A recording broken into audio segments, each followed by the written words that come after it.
Strap in for a roller coaster ride where curiosity, humor, laughter, and the odd case of wisdom is applied to understanding the adventure of life. Welcome to the Rawle and Gene Show, the power of coaching, guided by two knuckleheads who invite you to sit in the front car with them on this ride. Trust us, it's not as serious as it sounds. And high fives are included. Oh, the music's over. But the music's never over. Welcome to the Rawle and Gene Show. We are lifting the roof. This is our episode 14. And today we're going to be talking about the art of rest because it's important and it's a big piece of the cycle that I know that Rawle and I in the past have neglected rest. And we've even talked about that on the show. No. Yes, I'm pointing to you, my friend. No. How are you, my friend? Besides being overly silly, I'm good. I'm being overly silly. I like when what we bring to that show. It's all a scam, so I might put on the lipstick on the pig and And here we saying, go. no, things are good. I was saying earlier, it's just been a kind of a uneventful week in a sense of, we always ask, how you doing? Every day is basically the same. Some days you obviously have highs and lows or whatever. And then some days things just, so this week has been, It's just a nice constant can go along. exactly. Some days, some weeks, those are really needed. It's about balance and ties into what we're going to talk about today, the art of rest. People go, I know how important rest is. Do you really understand it? I don't know even if I understand it, but I do know everything in balance, and you can't be going 100% guns ho. Although I worked in an environment like that back in the day where And how'd that every turn out? project that came down the pipeline was priority one. So it made for a very stressful environment. Yes. It never felt. And I was fortunate because I was the recruiter / life coach for the IT group. And so I was affected, but not the same way as if I was actually an employee working in that environment all the time. Right. I was the support mechanism for the managers and the groups, but it just made for a very stressful environment because you feel like there was never any downtime for anything. So it's interesting. I think most people understand the value of rest, but do they really understand it? Rest is super important. And at least I remember coming from the generation of going, I'll rest when I'm dead. Yeah. What a horrible metaphor I used to say that too. Yeah. statement. I used to I say know. that too. It's like, I look back on that going, young man, be like, as soon as those words come out, you know that you're covering up for something. You're covering up for a deficit of rest, probably of a deficit of taking care of yourself in many other aspects of your life. Going, I am here just purely to produce. Be like, oh, you're going to burn out hard, like super hard. You're going to be the dude. I was the dude that was like working at one point. I think we were working like 14, 15-hour days we thought it was going to be a 3-week sprint. It ended up being like 3 months, and it almost destroyed our entire production floor. It'll burn you out. It also depends on, because that's interesting you say that, because a phrase like that, I'll rest when I'm dead. That's something I said when I was younger. That's something I said when I really didn't understand. So it's not that it's right or wrong. It's also depending on what stage in your life you're at, what stage you're at spiritually, what stage you're at mentally, emotionally, physically, but also what stage you are within your career and financially. Because if you're building and you're grinding and you're trying to build your nest so you can provide and live life the way you want, then for some people, they put those things not to the side. They just don't look at it from a value standpoint the same way that we would now, because we're older now. We've learned from those things. It's interesting where you said it, because I don't want it to seem like it's a wrong thing. It's like going through those experiences is how you obtain the insight and the wisdom to go, I need to look at this stuff. And I think sometimes time has a lot to do with that, because the older you get, the more you realize the more rest you need. When you're younger, geez, I could stay up all night, party all night, maybe get 2 hours of sleep and get up and go to work. And it was a different world back then. it was different. Yeah.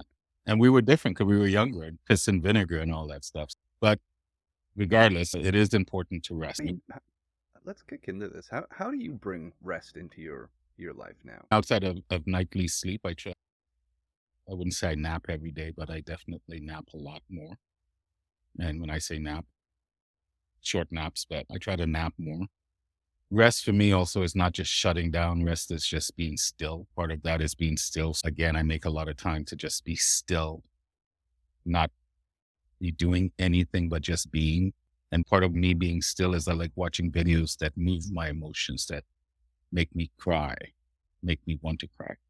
So to me, that's part of rest as well. That's part of that regeneration, because that's what rest is for, is to regenerate. We sleep every night to allow our brains, number one, to process the information we've gathered from the day's experiences and so forth and put it in its right categories and get rid of what doesn't serve us and to facilitate dreams and the REM state and all that stuff. Interesting hearing that. Is what I hear from you though, Rawl, is you've got these different areas. You've got body rest, like physically sleeping, because our body does require sleep. It's like Mhm. you're right, goes into that REM state. It's going to organize the thoughts and the new things that you've learned that day, trim out the stuff that you don't. And there's actually another piece that it like flushes, your lymph nodes and like Yeah. flushes toxins out of your Out of your body, right? body. Like it is an actual like cleanse component, and getting good sleep and good physical rest is highly important.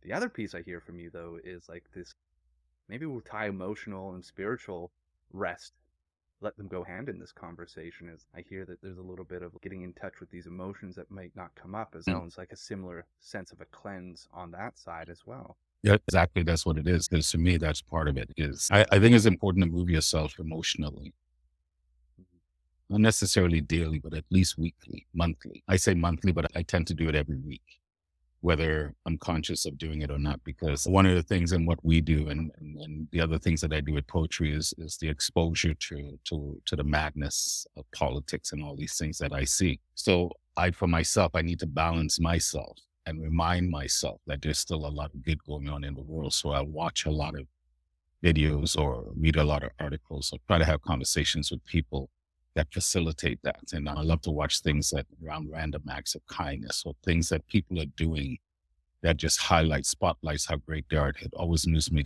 I'm still a huge sports guy. I'm not talking about the politics or the business of sports, just the purity of sports. Competition is really good. With a lot of people fear competition, but without competition, actually, we're not sitting here where we are today. But that's another show. It's a whole nother That's show. a whole nother show. But I love to watch videos or read things or talk with people that do remind me of the good of life and highlighting people's brilliance, or even when people don't think they can do something and they do it, and then how it moves other people. So that always moves me emotionally. It always has. Or watching, like I said, great sporting moments and that sort of thing. So for me, that's part of my rest, because within that containment, I am regenerating myself. I'm purging out emotions that I may no longer need from that week, from that day. So that goes towards my rest, towards rejuvenation of my spirit, of my emotions, of my mental state of mind. I think it's important to not just think of rest from a physical standpoint, but to understand it and engage it also from a spiritual. If you're a man or woman of God, are you resting within God? If you're a Buddhist or whatever your religious understanding is, are you resting in those things, in that faith as well? From a mental standpoint, it's not so much I'm trying to control my thoughts. How I rest my thoughts is I just let them be. Yes, it's the whole sitting by the creek and Yeah. letting them flow down the creek. Whatever comes up. Yeah, sorry. Just let it be, right? Like it's a guided meditation tactic you can use. Imagining the creek there, sitting by it, thought comes up, putting it back on the creek, which allows me to like detach from the story of that thought and just let that thought be. And it's just, it's actually really refreshing. It's a resting tactic to go, I don't have to chase every one of these No, like a dog chasing a squirrel. Oh, I could just let this be, and we're no squirrels. Be like, oh, there's the squirrels. We're going to let them go play let today. them go This play. is great. And that too is an opportunity to rest. When I hear you talking about being in one prevalent emotional state for a long time, that can actually be tiring. And Yes. finding a way to switch the perspective and choosing to be like, hey, if you're in mad, how do I get to powerful? Can I go explore joyful? And giving your body a moment to rest from being in any one of those other emotions for a long time. It's like Yeah. being in a static hold, or regardless of the emotion that you're in, if you're in it too long, be like, you're going to get emotionally tired.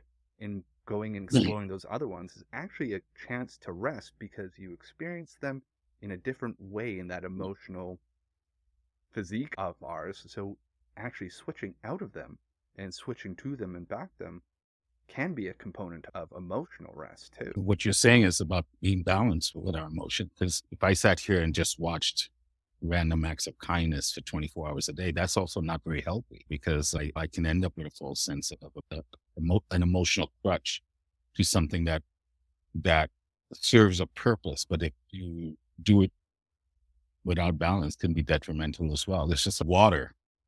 We need water to live, but too much water could actually drown you. So this is why everything in balance. And the same thing with rest. And rest is very important. And to me, it's not just even getting the rest, it's how do you come out of rest? I was talking to someone this morning about how she was feeling this morning. She goes, no, I'm all right. And I said, she was feeling a little off. And she goes, it's usually common when I get up in the morning. And for a lot of people, because it takes a while for the body, for spirit to fully come back in the body and to be present here. And so I asked, do you practice gratitude? Because I find how you come out of rest as well is a kind of a compass to how you will use that renewed energy. So if you come out of rest, you're rested, but you're still coming out in almost in a negative state of mind. To me, that almost defeats the purpose as well. So I think it's very important how you go into rest, but also how you come out of rest as well. What I see here as the imagery that pops up for me as you talk about that, like coming into rest is like landing a plane. The smoother you can get that Mm. plane to come back down, the better everybody is, and they're gonna clap inside and be like, "Woohoo, we did it!" But same thing with that takeoff. If you're in a jetliner, it's not gonna go climbing straight up, and if you are, that's really taxing the engines, Well, if you right? got So the it's like, flaps how do on, you want to take off? Do you want to come back in from those yeah, no kidding. cycles?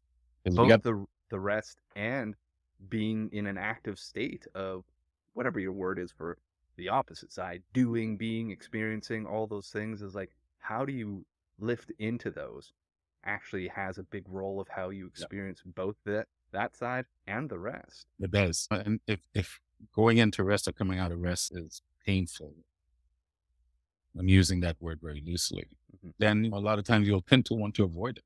This is why when people have problems sleeping, they try not to fall. They struggle with going to sleep Falling because they asleep. know they're going to struggle with sleeping and toss and turn. And nobody likes it's a very uncomfortable feeling to just lay there knowing you want to sleep. But then all you're doing is tossing and turning. So I think it's important to be cognitive. And again, too, that comes with that time and experience and just being cognitive of where you are in your journey and where you are in the present moment. We use the word active, whether we're in a rest mode or not, we're still always active. This is always on. This is already people say you need to turn your brain out, check your ego out, stop the thoughts. Nonsense. This is always on. Without this, the body doesn't exist. So this is always on. So it's a matter of knowing that, but it's within that on state, you can still idle down and how you choose to idle down it to become more conscious of. Going back to the example you used about, well, I'll rest when I'm dead. It's usually a statement that from someone is in the early stages of their lives. Yeah. And death is like a long way off and blah, blah, blah. And you got all the time in the world. The earlier you can understand balance, all things, you stand a chance to, to live this differently, to live the mundane of life differently, to embrace the repetitiveness of life. Because everything we do is repetitive, even rest. It's all comes back down to a cycle. The rest is a component of receiving and acknowledging it. Bob Berg, the Go Giver series, has basically a cycle of like where you're giving credible value and talks about how to turn that into business. But the last one's always receiving. Mhm. And I have associated or explored within myself now that when I was really bad at receiving, guess what else I was really bad at? Turning off and resting. And as I've learned to mature emotionally and spiritually around power of being peaceful within and still being when it's time to be ambitious, we go be ambitious, baby. And when it's time to be at rest, we ambitiously get into rest. And it's a lot more caring, and it's a place where now I openly look forward to rest, and I look for the little opportunities like we talked about emotionally, but mentally as well, as catching when I'm in my default mode network for this thing where it's just running itself. Catch it, put a thought back on the stream. Okay, we're back being conscious here. We're back in the control room, making our choices. Making that choice has a cycle. So if we can appreciate the start and the end of all these things, all life is a start and an end. Start our day, end our day. Start the breath, end the breath. It's like Every all day those you things are required, because what would happen if we just breathed in? We'd eventually pass out, because yeah, the other no, part is exhaling. we're not designed that way. It's like, to me, every morning I wake up, I am born again. And every time I close my eyes, I die. Because I don't know if I'm going to wake up that or the next morning. I look at it that way. It's a birth and recycle every day, birth and recycle every day, birth, death, birth, death, birth, death, birth, death. And I think it's important to truly embrace the stages of life that you're in. Because I used to put in 80-hour weeks and walk around like it was a badge of honor that I didn't eat all day and these types of things. But I was also younger, and I did have the energy to support that lifestyle. I did. For a time. For a time. Exactly, for a time. Did it hinder me emotionally, physically, mentally? Maybe. I don't know. I don't think so, because I embrace all of the experiences that I go through. Well, you do now. Having said that now, but rest is the same thing for me. There are times I'm going to get really good rest, and there's times I'm not going to get really good rest. When I don't get really good rest, it's to try to understand why not. And even when I do get good rest, why? What did I do? So all experiences are of value, and is what experience do you want to try to craft the most? That's in your control. I don't have control over the majority of thoughts that show up, but I do have control of what thoughts I put into the world. I don't have control a lot of times. Am I going to precisely fall asleep at 1 o'clock? No. But I know myself that when I was younger, I needed to be so tired that when I hit the pillow, I would pass out. Because when I was younger, again, I always said this is always on. But when I went to bed, I paid attention to the rhetoric that was going on in here that my sleep.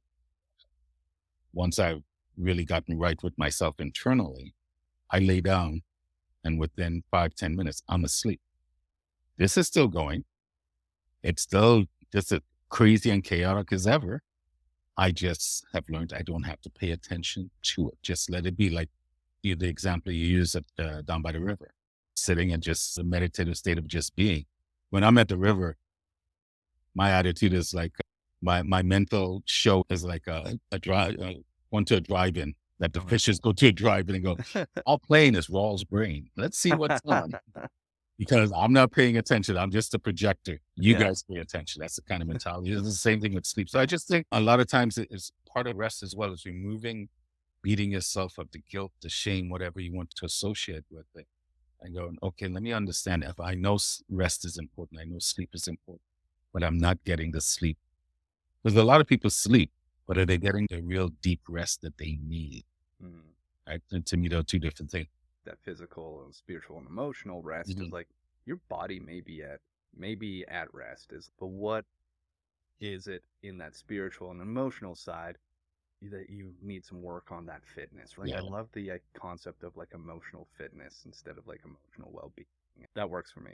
Might not work for somebody else, and that's cool too. Yeah. But like, what work do I need to put in and get really good at? What places of self-awareness do I need to be? I may never be great at this, but I probably need to be good to get to where I need to go next with my rest, or with whatever next state I'm going to be in, and with that choice. But rest being the one where the more I've practiced being aware of it, the more I'm actually training my subconscious, because it's like a supercomputer. Yep. And we tell it what is good, what is bad, and what even I think it's even more simpler than good or bad. It's what do we want to do in these situations?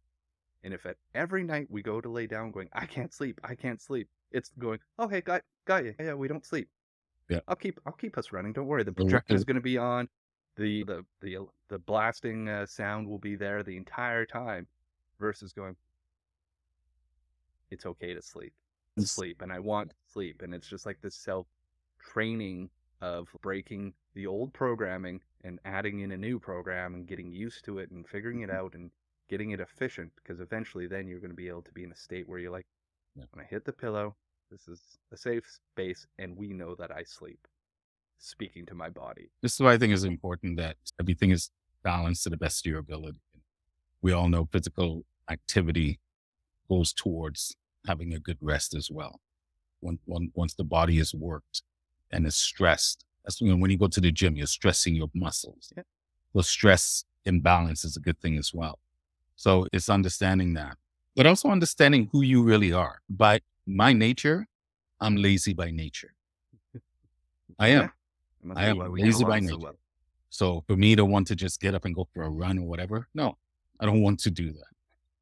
But I do know the importance of moving. The body is meant to move. I think it's important that you go for a walk, or at least try to go for a walk and do things, or do things more physically at home. I think it's important to really understand yourself and what you will do and what you will not do.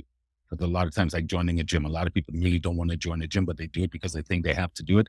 And then the membership sits on, I on believe by it, it sits on on an elliptical in your basement. And then you look at it and go, yeah, I have a gym membership. And you tell everyone I have a gym membership, but you don't go to the gym. So I think it's important to really understand who you are, but also understand what are the things that you can do that you will do because you say this is important to you. And I think that's the ultimate thing. If you say it's important to you, then what will you do to support that state? When I lay down, going to your example of how this is always on, when I lay down, if I feel that this is still always on, I take that opportunity to, I use it as a moment of gratitude and practice gratitude right there. This is wanting to go crazy and act wild. Why? Because it's like a spoiled little child that's having a tantrum. Why are you having a tantrum? In those moments, that's when I cry. That's why I said gratitude and rest go hand in hand, or gratitude and how you come out of rest go hand in hand. So I use those moments to show my mental and the spirituality knows, but the mental and the emotional capacity of me, that you're okay to just be. You're okay to just run rampant. I am not paying attention to you, not because I don't love you, it's because I don't need to pay attention to you right. I am going to go to rest. You know what I'm saying? I am going to rest. Now you will follow my lead. Captain now. And I find for me, when I do that, it works. I sleep really well it takes most times. practice. It's a constant practice. I sleep really well now. Like I said, I really have nights where I don't sleep. Having said that, last week I had 2 nights where I didn't fall asleep till 4 o'clock in the morning. And it was not like I had anything on my mind or anything like that. I just didn't feel like sleeping at that. So I remember I went to bed. I'm like, okay, no, I'm not really ready to rest because I'm just laying here. And if I continue laying, I'm just going to toss it in there. So I got up and put on a movie or something. And then I went to sleep. Yeah. So I think a lot of it is just being aware of who you are and where you are within your day and how you're feeling and all these things. The things that we talk about in coaching is part of rest is really being aware of who you are and where you are and what kind of rest do you really need. Yeah. And then crafting that. Because ultimately you're the captain of the ship. It's your choice. Yeah. And is this a choice, like you say, about working out? I don't want to in that moment, but damn, do I feel good 5 minutes in? Same thing with this rest. I might not. There might be a resistance to it, but you know what? I'm going to feel good 5 minutes in. And taking that step of making the plunge and going, this is what I'm going to start to craft. I might not be good at it on day one. In fact, you won't be good at it on day one. And be like, I can give myself a little bit of a pat on the shoulder for getting to day one, day two. And all of a sudden, down the road, within few months, your ability to rest and that on ramp and off ramp to rest and on ramp and off Mhm. ramp to active all of a sudden starts to get real smooth and Mhm. practiced. And you're like, wow, look, now what am I accomplishing? Yeah. Now, how am I focusing on things? Now, how do I give me and everything else that I'm involved in that space? When I think back, so I invite people, whether you are working for someone else, or you're working for yourself in your home, or whether you're working for an organization, but you work from home, wherever, whatever your work arrangement is, every day you should take a number of breaks, maybe adopt some of the European practice of a siesta in the afternoon. I think it's very important I love it. 25 to have a little 30-minute nap. nap. You know, even if you're just to power down, not just, I'm not talking lunch, not a half hour for lunch. And here in North America, we're so backwards, I think, when it comes to stuff like that. This thing about you have to grind 8 hours, 12 hours a day, and you get an hour for lunch, and screw that. I think it's important to grind. It's just as important to make sure you build into your schedule every day rest, where you physically shut down, even if it's just for a half hour nap in the mornings, to go for a walk before you start your day. Or even if you start your day and get 2 hours into it, stop, go for a walk, 10, 15 minutes, walk around the block, or step out onto your porch, take some sun in. Or even if it's raining, take the weather in. Stop to look at the birds flying around. Take in your environment, what you're doing. Do it again in the afternoon. It's like eating. The way we eat is not very healthy. The way you're supposed to eat is actually small little packages of food throughout the course of the day. You should be eating like what they say, like 6 meals a day. And a meal is like the size of your fist. This is why you're more or less like grazing the whole day. It's the same thing with rest. Are you taking periods of rest throughout the whole day? Or you just trying to lump it all in sleep? So I think it's very important that you build it into your daily schedule Yeah. to maximize your effectiveness and your efficiency. Mhm. Like, what can you do to be excited about it? Mhm. What you like? What's like my little cup here is like, where are we gonna go explore and rest today? It's it's an interesting topic. It's a topic everyone will say they know, but how much time do you actually spend on thinking about your rest, thinking about your sleep, thinking about what else you are incorporating within your rest cycles? Mhm. Do you have rest cycles? Are you creating them throughout the course of your day? I think it's important. I think if you're going to pump that kind of energy and grinding, then it's just as important to keep refreshing yourself Yeah. every day and not just try to save it for once a week, or try to save it for, well, after work and then I'll go hit the gym.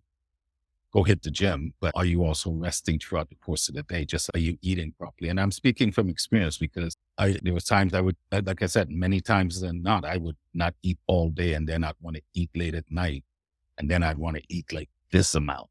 And then you're wondering why you're putting weight on. And people don't realize one of the biggest contributors to adding weight on is a lack of sleep, Mhm. a lack of proper resting, Yeah. because your body needs to rest to fuel about the food that you've consumed that day. So it needs to power down to do that. If you're not sleeping properly, then the body can't function the way it's designed to function.